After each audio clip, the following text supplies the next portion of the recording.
Bagaimana rasanya kalau kamu harus hidup bertopeng demi tampil di atas panggung karena penampilanmu jelek? Wanita ini bernama Kim Momi. Sejak kecil, ia memiliki cita-cita untuk menjadi selebriti.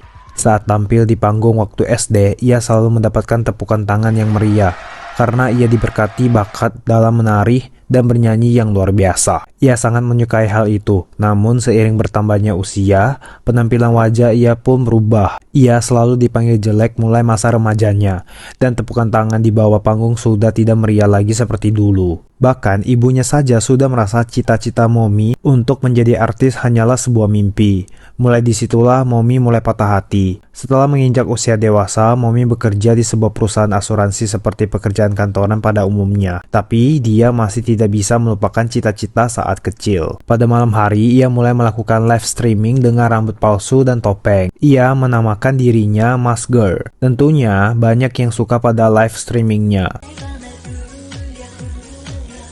Suatu hari, rekannya yang bernama Arum membagikan kopi untuk para pegawai pria. Arum mempunyai penampilan yang cantik. Para pria tersebut pun saling memuji kecantikan Arum. Di saat itu, atasannya Pak Park datang. Arum menawarkan kopi yang dibuatnya, namun Pak Park menolak. Sikap Pak Park yang tidak terlalu mengistimewakan Arum membuat Momi cinta padanya. Momi menyimpan rasa suka padanya karena Pak Park telah menikah. Selepas kerja, Pak Park minum-minum bersama para karyawan. Arum berusaha menarik perhatian dengan menuangkan minuman untuk Pak Park. Pak Kim menunjukkan pada Pak Park tentang akun terpanas saat ini, yaitu Masker. Momi hampir tersedak mendengar hal itu. Momi nebeng Pak Park naik taksi pulang. Saat di dalam taksi, Pak Park telepon istrinya dan dia mengatakan sedang naik taksi sendirian. Di saat itu, Momi merasa apakah Pak Park juga menyukainya. Makanya Pak Park hanya mengatakan ia sendirian di taksi pada istrinya. Sepulang kerja, Momi melakukan siaran langsung dan menceritakan pengalamannya setaksi dengan Pak Park. Paginya, Arum dimarahin habis-habisan oleh Pak Park. Mereka justru saling bermesraan bahkan berciuman ketika malam hari di saat sudah tidak ada orang lagi di kantor. Momi sakit hati melihat Pak Park selingkuh dengan Arum. Ia mabuk-mabukan dan melakukan siaran langsung. Ia menari-nari dan diakhiri membuka semua bajunya dalam keadaan bugil. Siaran pun diberhentikan karena telah melanggar standar komunitas. Setelah ia bangun dan sadar diri, ia menyesal dengan kejadian semalam. Momi lalu menyebarkan berita selingkuhannya Pak Park dan Arum. Gosip itu dengan cepat menyebar. Keduanya jadi bahan perbincangan di kalangan karyawan hingga mereka dipanggil oleh HRD. Tapi kemudian Momi merasa bersalah karena melihat Pak Park yang mabuk-mabukan di jalan karena berita perselingkuhannya. Momi hendak membawanya pulang, tetapi ia tidak tahu rumahnya. Lalu Momi membawa ke motel. Saat hendak membuka jas Pak Park yang basah karena kehujanan, Pak Park malah memeluk Momi sehingga akhirnya mereka bercinta. Pak Park yang tengah malam terbangun malah memilih kabur ketika ia melihat Momi tidur di sebelahnya. Momi menghubunginya, tapi Pak Park mengatakan bahwa dia tidak ingat apa-apa. Kejadian mulai berdatangan pada Momi yang menambah kekacauan pada dirinya. Di hari yang sama, dia menerima sebuah email aneh yang mengatakan bahwa orang itu tahu siapa gadis bertopeng dalam kehidupan nyata. Identitas Masker yang selama ini ingin Momi tutupi malah diketahui oleh orang lain. Di situ, Momi mulai panik. Momi melihat akunnya yang diberhentikan. Ia merasa kesal karena telah melakukan hal di luar kontrol saat live dalam keadaan mabuk tadi malam. Momi pun membalas pesan salah satu akun penggemarnya yang sering memberikan hadiah. Momi pun curhat dengan penggemarnya ini. Ia menyemangati Momi yang sedang sedih dan membujuk Momi untuk tetap melanjutkan live streamingnya. Ia juga memuji Momi sangat cantik. Momi pasti tidak menyangka akun penggemar ini sebenarnya adalah rekan kerjanya, Ju Oh-nam. Oh-nam sering dibully saat masih sekolah karena penampilannya yang gemuk dan pendek. Hal ini menjadikan ia tidak berani bergaul dengan orang lain. Ia lebih suka menghabiskan waktu untuk menyendiri dengan khayalannya bersama komik dan film-film dewasanya yang ia koleksi sejak kecil. Bahkan, ia memiliki sebuah boneka untuk menyalurkan hasratnya ketika ia sudah menginjak dewasa. Karena sifatnya yang suka menyendiri, ia tidak berani menatap langsung mata wanita. Tetapi ia mempunyai kebiasaan aneh. Oh Onam lebih suka memperhatikan tangan wanita. Saat itu, Momi sedang kebetulan memberikan sebuah dokumen untuk Jo Oh Nam, dan pria itu mengingat jelas detail tangan Momi. Ia melihat tangan Masger dan Momi memiliki tahi lalat di kedua tempat yang sama persis dan memakai cat kuku warna hijau. Sejak saat itu, Onam tahu bahwa Masger adalah rekan kerjanya sendiri. Onam jatuh cinta kepada Momi dan suka diam-diam memperhatikan Momi. Lama-lama, Onam sadar bahwa Momi menyukai atasannya. Onam cemburu ketika mendengar Momi menceritakan Pak-Pak pada siaran langsungnya. Mulai saat itu, ia selalu berkhayal bisa mengungkapkan perasaannya kepada Momi. Di hari yang sama dengan Momi melihat perselingkuhannya Pak-Pak dan juga Arum, ternyata Onam juga melihatnya. Onam kira setelah itu Momi akan menyerah pada cintanya, tapi hal tak terduga terjadi. Onam justru melihat Momi masuk ke salah satu motel bersama Pak-Pak yang sedang mabuk itu. Onam merasa frustasi dan akhirnya mengirim email pada Momi dengan nada ancaman karena telah mengetahui tentang siaran dan identitasnya itu. Suatu hari karena kontroversi malam itu, Momi galau dan ia memutuskan untuk curhat dengan penggemarnya dengan akun Masger. Ia mengajak salah satu penggemarnya bertemu. Karena tidak pede dengan penampilannya, Momi memakai topeng untuk bertemu dengannya. Saat mereka hendak makan, ia menyuruh Momi untuk buka topengnya dan memuji wajah Momi cantik. Katanya, di Amerika tipe wajah seperti Momi disukai para pria. Ternyata ia hanya ingin menipu Momi dan rencana akan membuat mabuk dan memotretnya. Ia mengatakan semua rencananya ini pada sebuah grup di mana Onam ada di dalamnya. Onam pun marah dan berusaha menelepon Momi. Namun Momi berada di keramaian tak mengangkat telepon itu. Penggemar tersebut membawa Momi ke motel dan mengajak bercinta. Momi menolak dan pergi. Penggemar tersebut malah mengejek Momi sudah jelek masih jual mahal. Hingga ia berusaha melecehkan Momi. Mereka pun berkelahi dan terjatuh di kasur. Kepala penggemar tersebut terbentur meja dan bercucur darah. Momi panik dan ingin memanggil ambulan. Momi akhirnya melihat banyak pesan dan telepon tak diangkat dari Onam. Akhirnya Momi mengangkat telepon tersebut. Onam dengan cepat datang ke tempat. Onam juga panik ketika melihat keadaan sana. Tapi demi menyelamatkan wanita yang disukainya, ia menyuruh Momi untuk pergi duluan dan akan membereskan semua ini. Setelah Momi pergi, Onam memakai jas hujan dan menusuk penggemar tersebut sekali lagi sampai tewas. Besoknya, Momi mengundurkan diri dari kantor. Teleponnya tidak aktif. Onam pun meminta alamat Momi dari bagian HRD. Onam juga tidak menemukan Momi di rumahnya. Malam itu, Momi melakukan siaran langsung dan kali ini adalah siaran terakhir. Onam yakin kalau si Momi ini di rumahnya. Kali ini Momi buka pintunya. Onam berusaha menasehati Momi. Tak nyangka ternyata Momi juga tahu pengirim email ancaman di kantor adalah Onam. Onam berusaha meyakinkan Momi bahwa ia melakukan karena ia begitu mencintai Momi dan berjanji akan melindunginya. Setelah itu Onam ingin melecehkannya. Kali ini Momi tidak menolak. Tapi pelan-pelan Onam menyadari mata Momi di belakang topeng terlihat berbeda. Ia terkejut ketika melihat Momi baru saja melakukan operasi plastik di wajahnya. Dan di malam itu, Momi dengan segala kekecewaannya mengeluarkan pisau dan menusuk Onam ketika mereka melakukan hubungan badan. Momi menganggap bahwa Onam sama saja dengan pria yang kemarin yang telah melakukan pelecehan kepadanya. Kehilangan Onam membuat ibunya, Kim Kyung-ja, khawatir. Setelah 3 tahun menikah, ia bercerai dengan suaminya yang berselingkuh, tetapi Kyung-ja merasa baik-baik saja karena ia masih mempunyai anaknya, yaitu Onam. Ia berharap Onam dapat masuk ke fakultas kedokteran, namun nyatanya tidak seindah yang dipikirkan Kyung-ja. Onam pada akhirnya tidak memasuki fakultas kedokteran. Setelah mendapatkan kerja, Onam memutuskan untuk tinggal sendiri dan berharap ibunya tidak perlu datang ke rumahnya. Kyung-ja pun marah dan sudah lama tidak menghubungi Onam. Tetapi suatu hari, Kyung-ja ingin menghubungi anaknya malah tidak diangkat dan menghilang. Kyung-ja mulai mencari keberadaan anaknya. Ketika masuk ke rumah, anaknya ditemani polisi. Ia malah menemukan sebuah plastik yang berisikan potongan tubuh seorang pria.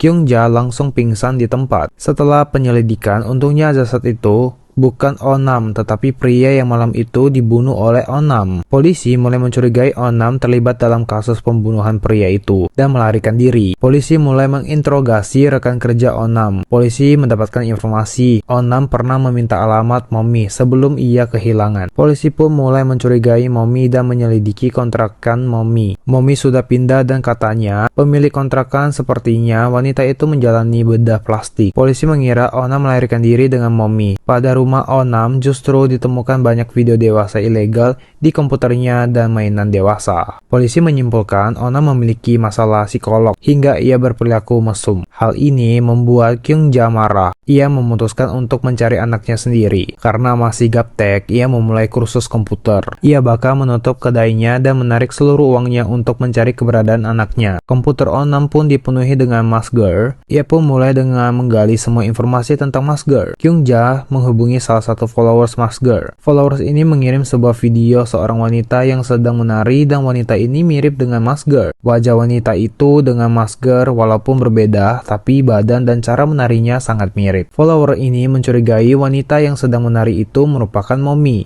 yang setelah operasi plastik. Malam itu, Kyung-ja mendapatkan kabar dari polisi. Polisi telah menemukan mayat Onam. Mayat Onam telah dimutilasi dan disembunyikan dalam sebuah koper. Kematian anaknya membawa dendam yang mendalam di diri Kyung-ja. Kyung-ja yakin Momi lah pelakunya. Kyung-ja datang ke rumah Momi. Ibu Momi menolak menemuinya dengan alasan ibunya telah putus hubungan dengan Momi sejak lama. Kyung-ja bahkan mendatangi seorang dukun untuk mengetahui di mana lokasi Momi saat ini. Dukun itu mengarahkan Kyung-ja untuk pergi daerah Gyeongcheon untuk mencari keberadaan Momi. Rupanya tempat itu persis dengan video yang dikirimkan followers masker di mana wanita yang dimiripin Momi sedang menari. Ia mengintai wanita itu kemanapun ia pergi. Kyung-ja semakin curiga ketika ia melihat wanita itu memakai kalung yang sama persis dengan masker alias Momi. Untuk memulai rencana balas dendamnya, ia berpura-pura menjadi supir taksi dan membeli senjata ilegal. Malam itu sesuai dugaannya, wanita itu menumpang taksi Kyung-ja. Kyung-ja langsung membawanya ke daerah terpencil, meskipun wanita itu mengatakan bukan dia yang Kyung-ja maksud. Dan ia juga tidak kenal dengan Onam, tapi Kyung-ja tidak mempercayainya. Kyung-ja kemudian memasakkan topeng di wajahnya, hingga ingin membunuhnya. Anehnya, ketika wanita itu mendengar Kyung-ja mengatakan kalungnya sama persis, wanita itu tertawa. Sepertinya wanita itu mengenal Momi, dan ia mulai menceritakan cerita sedih pada Kyung-ja. Waktu flashback ke masa lalu, wanita itu bernama Chunai, sama dengan Momi. Chunai dulunya juga dikucilkan karena ia tidak cantik. Ia diam-diam menyukai teman sekelasnya yang bernama Choi Bu-yong. Bu-yong seorang trainer yang ingin menjadi idol K-pop. Ia ganteng dan banyak disukai cewek-cewek pas masa itu. Chunai bekerja menjadi kasir minimarket. Ia dimanfaatkan Bu-yong agar bisa beli alkohol padahal mereka masih di bawah umur. Bu-yong juga sering meminta uang dari Chunai, tapi tidak sekalipun dibayar Bu-yong. Bu-yong sukses dan debut menjadi idol K-pop ketika Chunai mengirim pesan tetapi tidak pernah dibalas. Saat jumpa penggemar, Chunai datang dan tanpa sengaja dia mendengar percakapan Bu-yong dengan rekannya yang menganggap Chunai hanyalah sebagai mesin ATM-nya. Chunai yang marah pun mulai mengunggah semua keburukan Bu-yong di komunitas online. Tentunya, nama Bu-yong menjadi jelek dan akhirnya dikeluarkan dari grup. Beberapa tahun kemudian, Chunai menjalankan operasi plastik sehingga kini menjadi cantik. Suatu hari ketika Chunai sedang menari di depan tokonya untuk promosi, ia melihat Bu-yong yang melewati di depan matanya. Setelah dikeluarkan dari grup, Bu-yong seperti orang gelandangan. Chunai samperin Bu-yong dan Bu-yong sempat tidak percaya. Wanita di depan ini adalah Chunai yang dulunya jelek. Sepertinya Chunai masih menyukai Bu-yong dan ia mengizinkan Bu-yong untuk tinggal di rumahnya. Demi menghidupi Bu-yong, Chunai mencari pekerjaan yang lebih banyak penghasilannya. Dia pun bekerja di klub malam. Namun kerjaan Bu-yong tiap hari hanya main game. Tidak lama di klub malam datanglah seorang wanita cantik. Wanita ini bernama Momi. Momi yang udah operasi plastik. Momi dengan cepat menggantikan posisi Chunai di klub malam karena kecantikannya. Sejak itu, Chunai sangat benci dengan Momi. Sampai di sini cerita yang diceritakan Chunai pada Kyung-ja. Kyung-ja awalnya tidak percaya dengan cerita Chunai. Tapi Chunai berjanji akan membawa Momi kepada Kyung-ja. Akhirnya Kyung-ja pun melepaskannya. Sebenarnya Chunai berbohong kepada Kyung-ja. Chung-ai tidak bermusuhan dengan Momi. Mereka malah bersahabatan karena merasa senasib. Sama-sama dulunya pernah dilukai dan ingin terlahir kembali dengan operasi plastik. Suatu hari, Momi demam tinggi. Chun-ai ingin membawanya ke rumah sakit. Namun ditolak Momi. Momi menceritakan ia pernah membunuh orang dulunya. Mendengar pengalamannya, Chun-ai malah bersumpah akan melindungi Momi selamanya. Tanpa sepengetahuan Kyung-ja, Chung-jae melahirkan diri untuk memberitahu teman-teman mereka agar tidak menyebutkan keberadaan Momi jika ada yang mencarinya. Setelah itu, Chun-ai memberitahu Momi bahwa Kyung-ja datang mencarinya untuk balas dendam. Chun-ai menyuruh agar Momi pergi saja. tapi tidak ada tempat lain untuk pergi. Malam itu, saat Momi membeli makanan, ia ketemu salah satu penggemar setia Masger. Penggemar ini langsung mengenali Momi dan fansnya mengatakan itu Masger hanya dengan melihat dadanya saja. Momi langsung pulang dan berkemas untuk melarikan diri. Chunai datang ke rumah Momi untuk ikut melarikan diri bersama Momi. Sebenarnya, malam itu Chunai habis bertengkar dengan Buyong karena Buyong akhirnya tahu bahwa dulunya yang melaporkan dirinya adalah Chunai. Karirnya sebagai idol lenyap begitu rahasianya terbongkar. Sekarang ia mau menyiksa Chunai. Chunai juga sudah pasrah dengan kehidupan saat ini. Ia diam-diam mengemas bajunya dan memutuskan untuk kabur. Buyong mencegah lalu memukulnya. Momi datang dan menyelamatkan Chunai. Mereka membunuh Buyong dengan tali. Mereka mengemas tubuhnya dalam koper dan pergi dengan mobilnya ke danau yang jauh. Di dalam mobil, Momi mengungkapkan bahwa ia mengandung bayi Onam. Chunai berjanji ke depannya ia bakal membesarkan anaknya bersama-sama. Di waktu yang sama, Kyungja menghubungi Chunai dan tidak diangkat. Kyungja merasa ada yang aneh. Followers setia Masger tiba-tiba mengirim foto Momi ke Kyungja. Kyungja langsung menyadari bahwa selama ini Chunai telah berbohong kepada dirinya. Kyungja langsung pergi mengejar Chunai dan Momi. Tiba di tepi danau, Chunai dan Momi lagi bersiap-siap membuang mayat Buyong. Ternyata Kyungja melihat Chunai dan Momi yang lagi melarikan diri dan mengejarnya sampai ke tepi danau itu. Dua wanita itu saling melindungi dengan menyebutkan dirinya yang membunuh anak Kyungja, Onam. Kyungja sudah berniat membunuh dua wanita ini. Kyungja mengeluarkan senjata dan pada akhirnya Chunai tertembak. Momi marah dan menyerang Kyungja. Chunai bangun dan memukul kepala Kyungja dengan batu di napas terakhir. Akhirnya, ia meninggal dunia di pelukan Momi. Momi membuang mayat Buyong dan Kyungja tenggelam barengan mobil ke danau. Pada tahun 2010, Momi menggendong anaknya dan berdiri di depan pintu rumah ibunya. Ia meninggalkan anaknya di depan rumah ibunya. Setelah itu, ia menyerahkan dirinya ke polisi dan dijatuhi hukuman penjara seumur hidup karena pembunuhan. Anak Momi diberi nama Mimo. Sejak kecil, Mimo selalu dibilang sangat mirip ibunya oleh neneknya.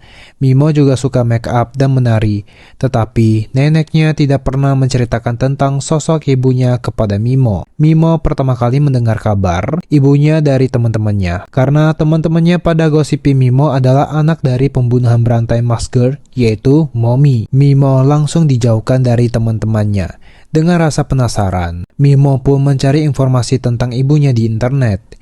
Ia mulai belajar memakai topeng dan menari seperti ibunya. Saat ke sekolah, Mimo tetap dibully dan dikata-katain sebagai anak pembunuh. Ia yakin seorang temanlah yang menjadi sumber gosip itu dan ia meninju temannya sebagai pelajaran. Karena tindakan kekerasan, Mimo dipanggil oleh pihak sekolah. Nenek memutuskan untuk membawa Mimo untuk pindah sekolah. Walaupun pindah ke sekolah baru, gosip ibu Mimo adalah pembunuh berantai dengan cepat tersebar. Berkali-kali, Mimo harus terus-menerus pindah sekolah. Masa SMP Mimo sekali lagi pindah sekolah. Ia disuruh duduk di samping siswa yang bernama Yechun. Yechun dari kecil juga dikucilkan dan dianggap aneh. Suatu hari, Yechun dirundung oleh beberapa teman. Mimo memecahkan kaca untuk mengancam mereka, sehingga mereka pergi.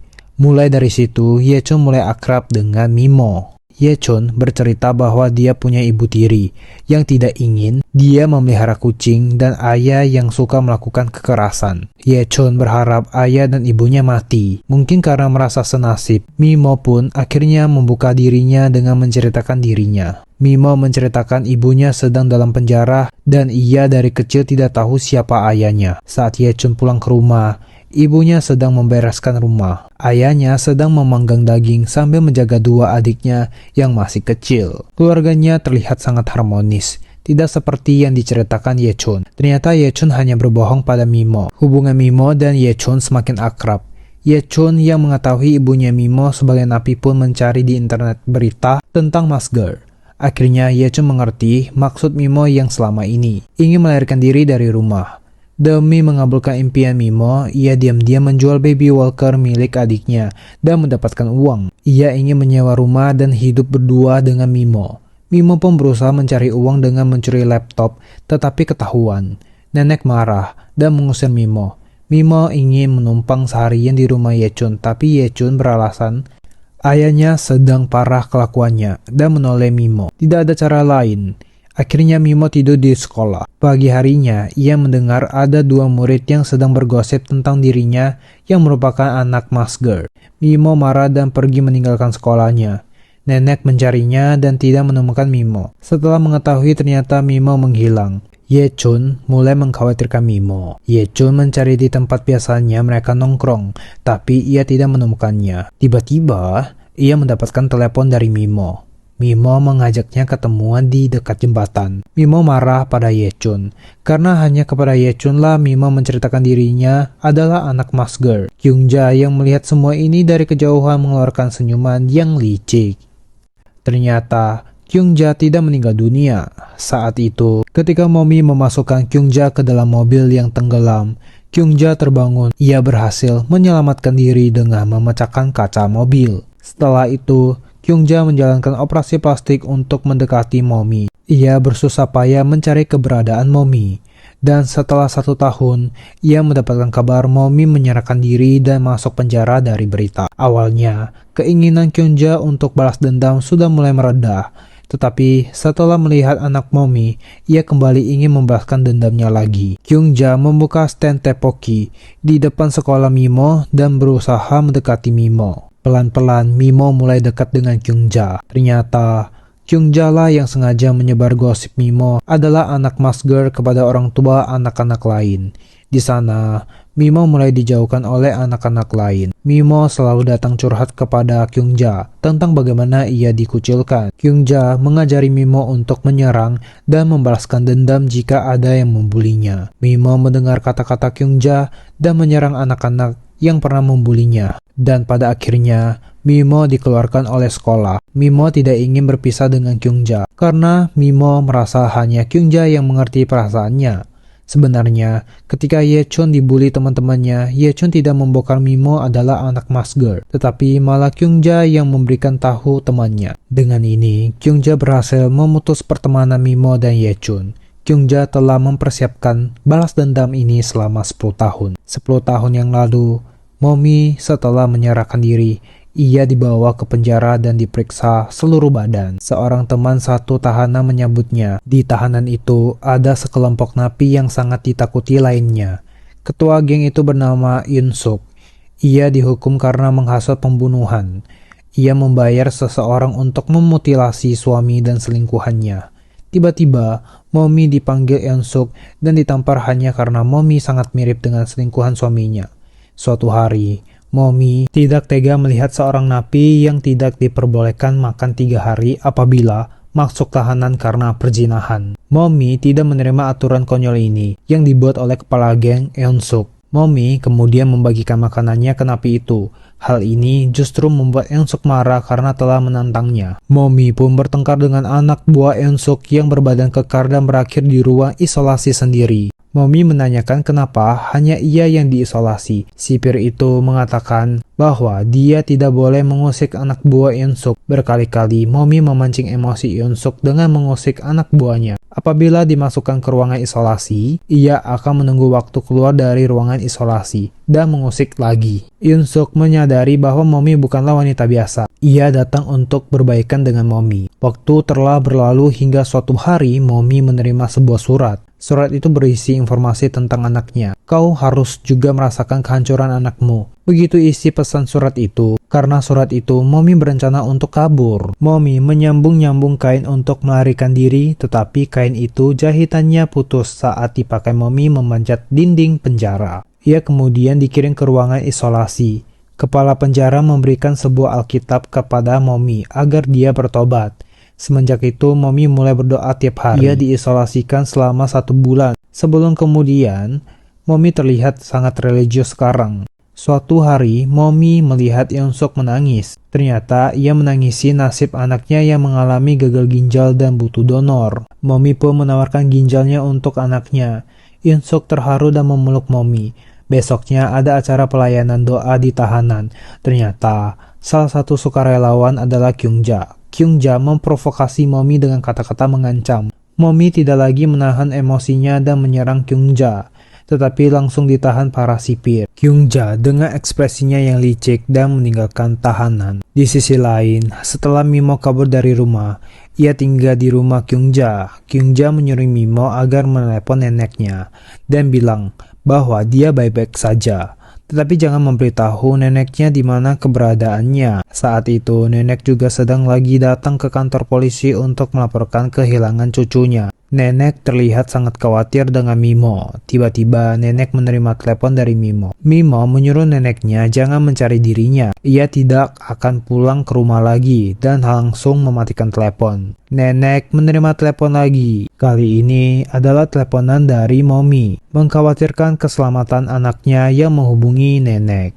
Tetapi nenek malah membohonginya bahwa Mimo baik-baik saja dan menyuruhnya agar tidak menghubunginya lagi. Eun-suk mendengar hal itu dan memberikan nomor telepon sekolah Mimo. Saat Momi menghubungi nomor telepon itu, ia pun dihadapkan pada suara anak gadis yang ternyata bukan Mimo, melainkan orang yang disuruh Eun-suk berpura-pura sebagai Mimo. Mendengar suara gadis itu, Momi menjadi sedikit tenang.